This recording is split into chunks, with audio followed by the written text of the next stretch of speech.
Was your game plan like, okay, I'm going to start my own podcast? Or was it like, fuck, maybe I'll start my own podcast? Like, what was the idea there? Yeah, no, fuck, I got to start my own podcast. Did they make it so you couldn't start one for a little while? No. Okay. No, I built my studio in 4 days. Wow. And we started recording the next week. Right. Because I had people, Bert Kreischer hit me up and was like, get your show back up. That's what you got to do. Right. So I had a lot of advice. Brennan Sharp, a lot of people called when that happened and gave me advice because I didn't know anything about how to do this, dude. I just didn't. I got paid to not pay attention to podcasting.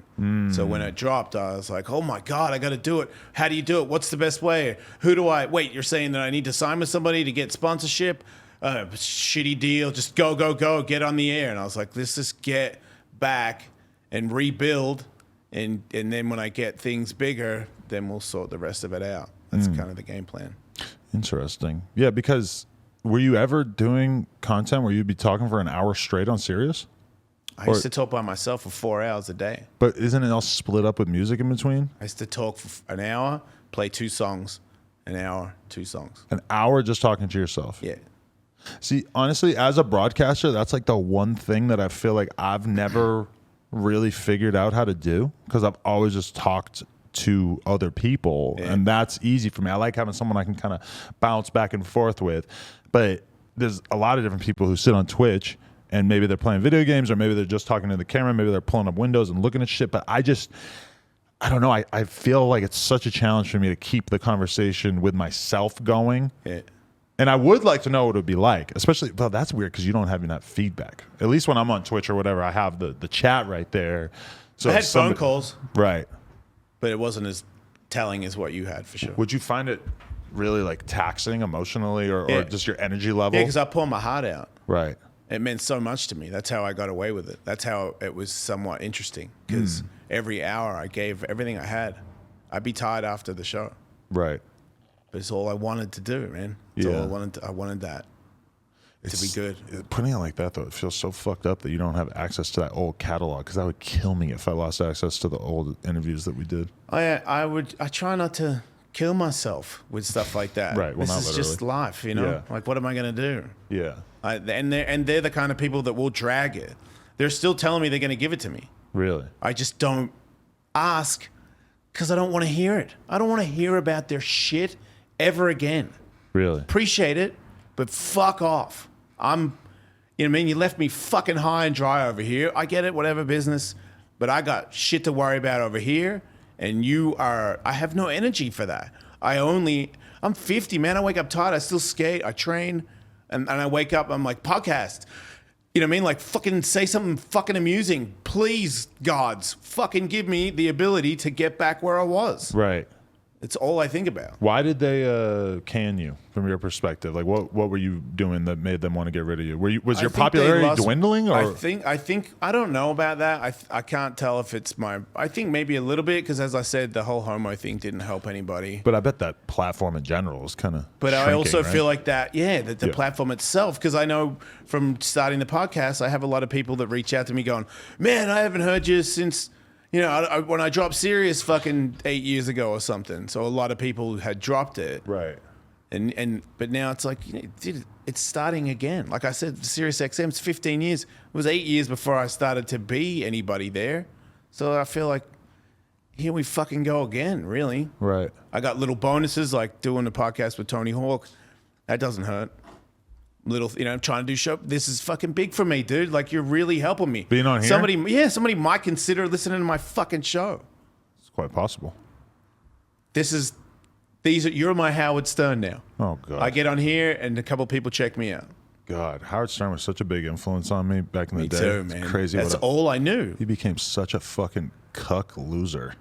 Yeah, I don't know what happened. What happened to him? I don't know. Even the people around him at one point, because I was in there for a little bit of the heyday. Yeah. And then all of a sudden it was, we don't want to have you back on again. I'm like, you invited me the last 2 times. Right. What happened? I got a new book. And they're like, yeah, things are just crazy here now. There's this new chick. She's in charge and she's dropping all these people and she's making this happen and that happen. And I think it's like a business move where they said, look, if you start going this angle, you can get bigger guests. And, the whole, I like Ellen DeGeneres now after shitting on her for 10 years. Yeah. I just think it was a career move, and he wants to be successful over anything. He'll do anything to stay successful. Fame is, I mean, he's one of those people where I don't think he'll live much longer when he retires. Yeah. I think he's like a Don Imus kind of a thing where he just has to tell everybody what you think, and you all have to react. When I don't podcast for a week, I start to feel like I'm going to lose my mind / take on some new hobby that's going to consume 40 hours a week of my time. New hobbies come flying out hard for me. If I go on vacation, I'm like, oh, I could do this. I could do, I'm like, I'll be a pro kickboxer now. I'm like, shut up. I remember I went on a trip back in the day. I took a month and went to Florida, and this is like very young. I'm like 21 or 22, and at that time I was just riding BMX bikes and playing online poker like 40 hours a week. So are you good at poker? Yes, compared to the average person, not compared to the actual good poker players. But I didn't have my computer, so I couldn't play poker. I spent the next month working on becoming a tattoo artist. Like literally every day, I would sit up for hours and hours and hours and just draw and work on drawing all the classic. Can you do it? At that time, I was starting to get my shit together a little bit, and I had a friend in New York who said that he was going to help me. He was going to let me apprentice under him and learn to use the machine and everything.